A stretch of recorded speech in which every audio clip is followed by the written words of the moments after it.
There are 651 Gamecube games, and I'm trying to beat them all while at the mercy of this horrendous wheel. Welcome to beating the Gamecube.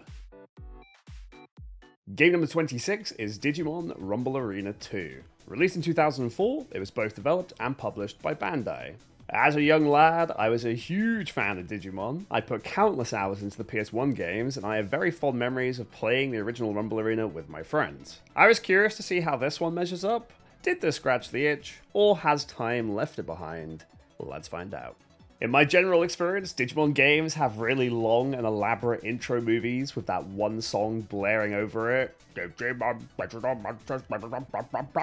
But here it just plops you into the title screen, and if you wait, you get a bit of footage of some comms fighting. This is pretty underwhelming presentation in my book.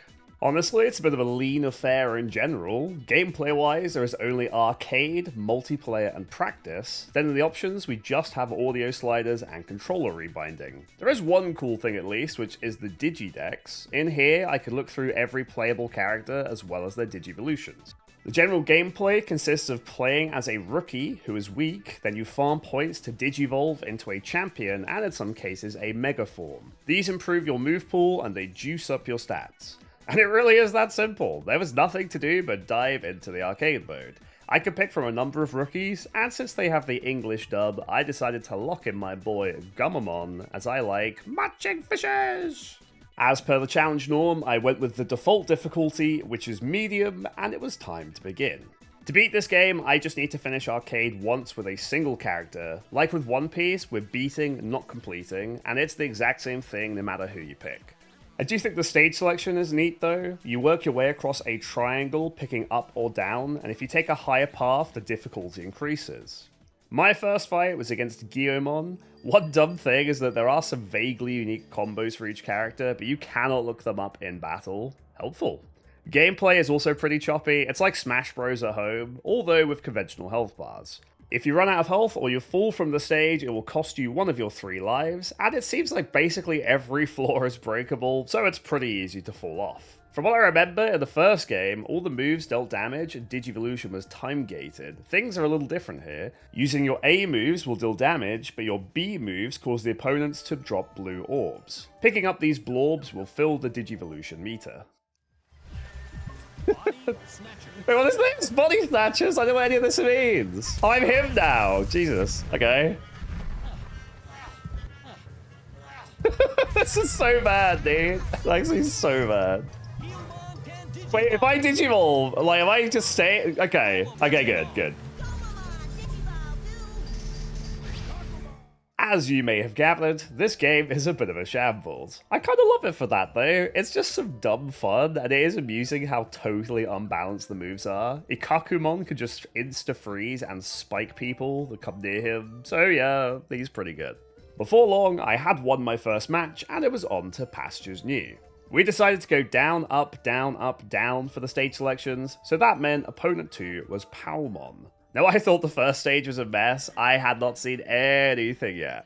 Palmon basically immediately dove headfirst into the abyss, costing her a life. We then proceeded to just bounce around like absolute goons. This reminds me of when I used to make stages as a kid in Smash Bros. And they were too big, so you can't actually have a proper fight. You just spend the whole time jumping around. I used a throw to take her second life, and I will say this now, throws turned out to be pretty good in this game. In my experience, every fighting game has a broken character or two, but this one is just fundamentally busted mechanically. Palmon proceeded to cheese me down with aerial dive attacks. Using these gives iframes, and they just do so much damage, it's ridiculous. Within a few minutes, she totally annihilated me, leading to a shameful defeat. Harsh. There's no punishment for losing though, you could just retry, so I did. Whilst I was doing the run back on this fight, this is a good opportunity to discuss some details. Graphically, I think they did a decent job. It is by no means a standout, especially by 2004 standards, but I like the way the Digimon look in battle, and it conveys everything that it needs to. The sound design is also solid. I enjoyed the music, and the move sounds are varied. The English voice acting was fun due to the nostalgia factor, but man does it get old quickly.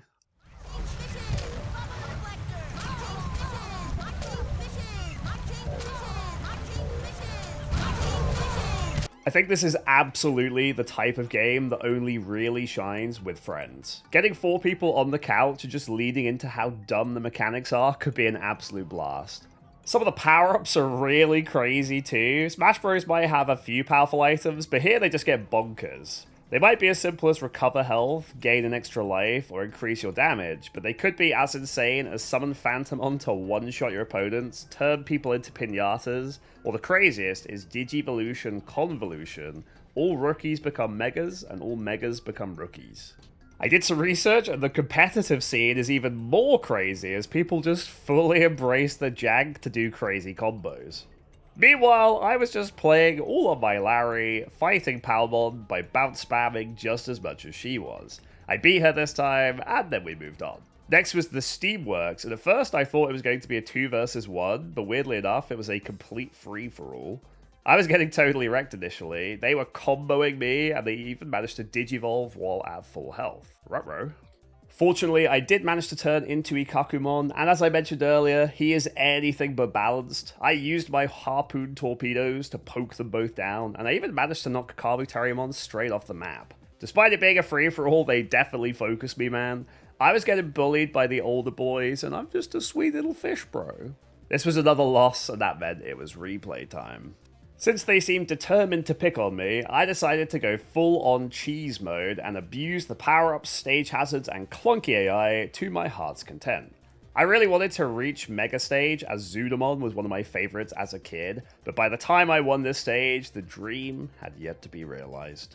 My next stage was another free-for-all, but we got a screen saying Secret Mode, beat the big to be the big.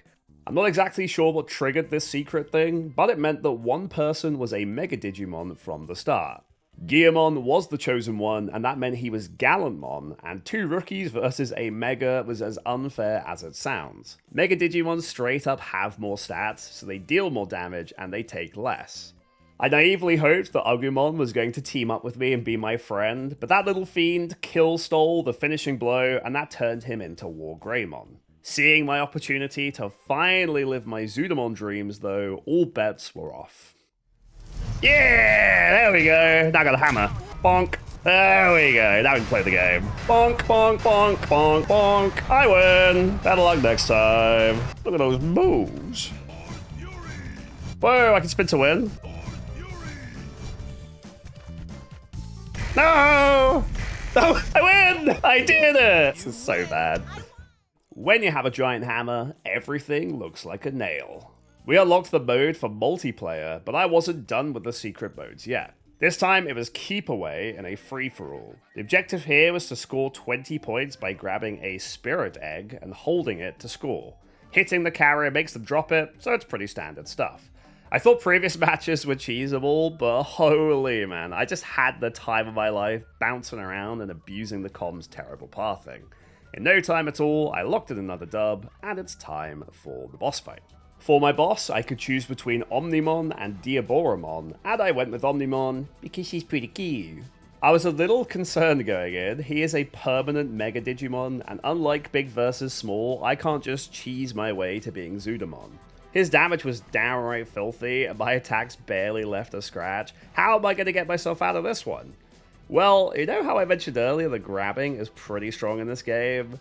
Turns out it's not just strong, it's game-breaking. See ya. Honestly, all you do is just camp by the end of the stage, pick them up, throw them off, and you win. Is it that simple? It's that simple. I just beat the game. I've just discovered how to beat the game. This is the speedrun strat. Literally, I win. GG. GG, chat. I beat this game. We win. Credits roll. Oh, that's so bad. That is seriously how it happened. Cinema! We got a little victory cinematic with a horrendously bad looking render of a Guiamon. And with that, I had done the things and the stuff. Beating each boss unlocks them for arcade and multiplayer use, and there are a few extra stages to grab too. But that's it. We had won. The credits are kind of weird, as they happen in front of a never-ending battle, but hey-ho, it's something different.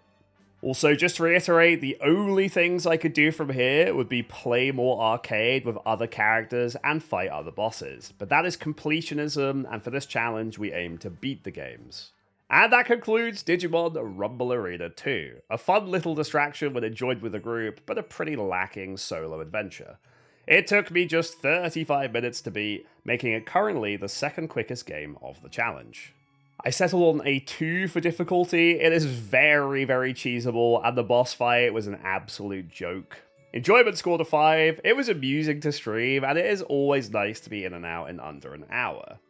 If you made it to the end, then please enjoy a sneak peek at what I'll be playing next time. We did the usual horrendous wheel spin, and this time it landed on TMNT Mutant Melee.